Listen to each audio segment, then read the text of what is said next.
Hey everybody, welcome to Forex Trading Analysis. This is a video for June the 5th and it is almost 5:30 p.m.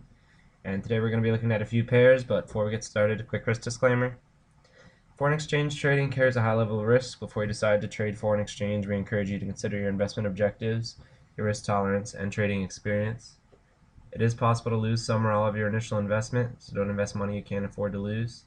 Seek advice by an independent financial or tax advisor, and all information provided is for educational purposes only and should not be construed as trading advice or counsel. So today we had a pretty slow trading day as far as trading days go. Nothing really too big in terms of movements from the euro. We really tapered off in the end, and a lot of the movements happened during London, so the New York session didn't really see that much in terms of movement for the euro.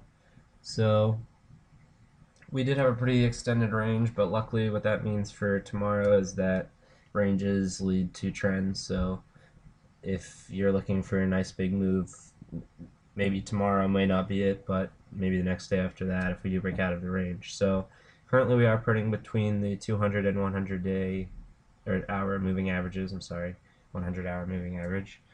And if we do start to break above or below this, obviously that will indicate some type of sell signal. The thing that I do like about the euro right now is that we are at a pretty big support level, and so the close of the lowest bar is at 1.24187, and the 100-hour moving average is currently printing at 1.24137. So these are extremely close levels and a really nice area to define your risk if you are looking to enter a stop loss possibly below at 1.2395, or possibly a little bit lower than that if you're willing to take a little bit more risk to the upside if you do want to place a buy trade. So one thing that I will be looking at for the daily charts is possibly a small swing to the upside, but I do believe that the euro is going to be in an extended down range. So I'll be looking at the RSI possibly to hit 50, and after that I will be looking for more weakness. Because currently right now it does look like we are going to be entering into a range for the next few days for the euro and subsequent pairs. So not too much trading action right now from the euro, and so we should see the other pairs kind of have a dull next few days in my opinion. So the other pair that I do want to take a look at, which might have a little bit more action just based on the fact that we are at such an extreme point right now, is the pound dollar, which currently RSI is still printing at an extremely low 21.74. The lowest it got was, I believe, it was 16.1, almost 1.5. So RSI has been extremely oversold and has been extremely oversold for a very large time. So even if the euro does have a large sell-off over the next couple days, and the pound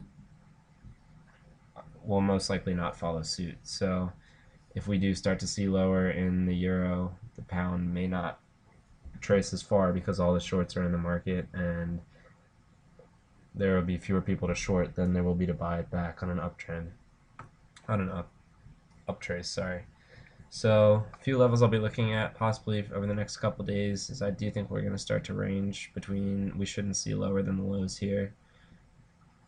The lowest of this bar is at 1.52674, and we could possibly see up to bar's recent close at 1.54804. So nice little tight range there. Like I said, I don't think we're going to see too much opportunity from the pound or the euro or most of the other pairs in the next couple weeks, but this is going to be a nice pair where you can easily define your risk. And same with the euro, two nice places where you won't lose as much as you can gain in these pairs. So the last pair I want to take a look at is a cross of the euro Aussie, which is currently printing just below the 200-day moving average. Orange is the 200-day, and we currently are printing just below that, so we could see again some really nice support levels down here at, first of all, the 100-day moving average, which is currently printing at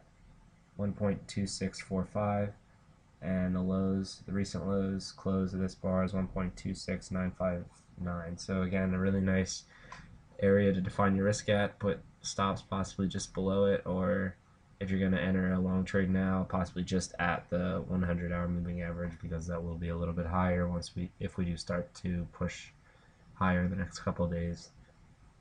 And if the euro does enter into a range and the Aussie does start to sell off, which is definitely a possibility considering we haven't sold as much from the Aussie as we have for the euro, then we could see a nice little uptrend continuation pattern here for the euro Aussie, which does look to be in effect. So these are the three pairs I want to take a look at, and thank you very much for listening.